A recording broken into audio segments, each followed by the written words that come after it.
This video is sponsored by BuyMote shopping app. BuyMote e-shopping application is one of the online shopping app now available on Play Store and App Store.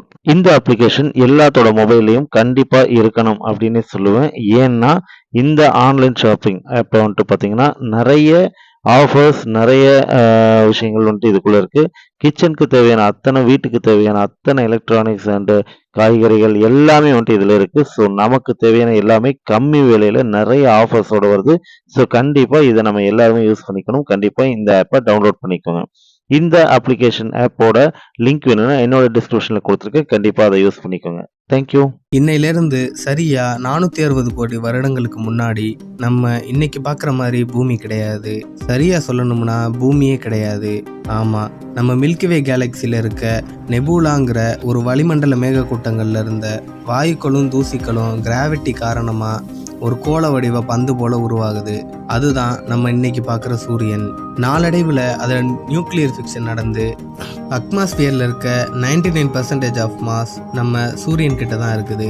Balance 1% star dust எல்லாமே நம்ம சூரியனை சுற்றி வர ஆரம்பிக்குது.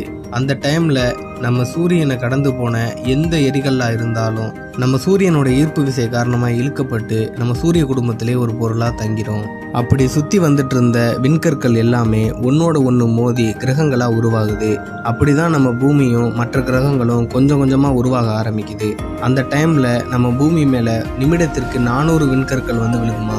அப்படி விழுந்த விண்கற்கள் எல்லாமே நம்ம பூமியிலேயே தங்கி நம்ம பூமி ஒரு பார்க்குறதுக்கு ஒரு நெருப்பு பந்து போல காட்சி அளிச்சிருக்கு. இந்த நிகழ்வு பல மில்லியன் இயர்ஸ் நடக்க அப்படி இருந்த நம்ம பூமி மேலே தியாங்கிற ஒரு இளம் கிரகம் வந்து மோதுது. அந்த மோதல்ல நம்ம பூமியும் தியா கிரகமும் ஒரே கிரகமாக மாற அந்த மோதல்ல பாறைகள் பூமியிலேருந்து விண்வெளிக்கு தூக்கி எறியப்படுது. அப்படி எறியப்பட்ட கற்கள் எல்லாமே ஒன்னோட ஒன்று சேர்ந்து ஒரு கோள வடிவ பந்து போல உருவாகுது. அதுதான் இன்னைக்கு நம்ம பார்க்குற நிலவு. அப்படி உருவான நிலவு பூமியோட ஈர்ப்பு விசை காரணமாக பூமியை சுற்றி வர ஆரம்பிக்குது. நிலவு உருவானப்போ அது நம்ம பூமிக்கு சில ஆயிரம் கிலோமீட்டர்கள் தூரத்தில் தான் இருந்திருக்கு. காலப்போக்கில் கொஞ்சம் கொஞ்சமாக விலகி இன்னைக்கு 3,84,000 கிலோமீட்டர் தொலைவில் இருக்குது. இன்றைக்குமே வருஷத்துக்கு 3 சென்டிமீட்டருங்கிற அளவில் பூமியை விட்டு நிலவு விலகி தான் போயிட்டுருக்கு. என்னதான் பூமியில் இவ்வளவு பேரழிவுகள் நடந்தாலும் நம்ம பூமி ஒரு ஹேபிட்டபிள் சோனில் தான் இருக்குது. ஹேபிட்டபிள் சோன் அப்படின்னா உயிர்கள் வாழ்கிறதுக்கு தகுதியான கிரகம். நம்ம பூமி இப்போ இருக்கிறத விட சூரியனோட கொஞ்சம் விலகி போயிருந்தா அதிகப்படியான குளிர்னால உயிர்கள் வாழ்கிறதுக்கு வாய்ப்பு இல்லாமல் போயிருந்திருக்கும். இன்னும் நெருங்கி போயிருந்தா அதிகப்படியான வெப்பத்தினால உயிர்கள் வாழ்கிறதுக்கு தகுதி இல்லாமல் போயிருக்கும். ஆனால் சூரியன்லேருந்து சரியான தூரத்தில் பூமி இருக்கிறதுனால உயிர்களும் தாவரங்களும் உருவாகிறதுக்கு பூமி ஒரு முக்கிய கிரகமாக மாறுது. அப்படி நெருப்பு பந்தாக இருந்த நம்ம பூமியில் விண்கற்கள் வந்து விழுந்து அதில் இருந்த மூலக்கூறுகள் எல்லாம் நீர்த்துளிகளாக மாறுது. அப்படி தான் நம்ம பூமியில் நீர் உருவாகுது. சின்ன ஃபன் ஃபேக்ட் என்னென்னா, நம்ம பூமி உருவாகிறதுக்கு முன்னாடியே நீர் உருவாகிருக்கு. காலப்போக்கில் நம்ம பூமி குளிர்ச்சி அடைந்து அதோட மேல் பகுதி கிரஸ்ட் ஃபார்ம் ஆகுது. அதுதான் காண்டினென்ட்ஸ். அப்படி உருவான காண்டினென்ட்ஸ் எல்லாமே சேர்ந்து ஒரே கண்டமாக இருந்தது. இந்த கிரஸ்ட் எல்லாமே பூமியில் தண்ணியை தேக்கி வைக்கிறதுக்கும் உதவியாக இருந்திருக்கு.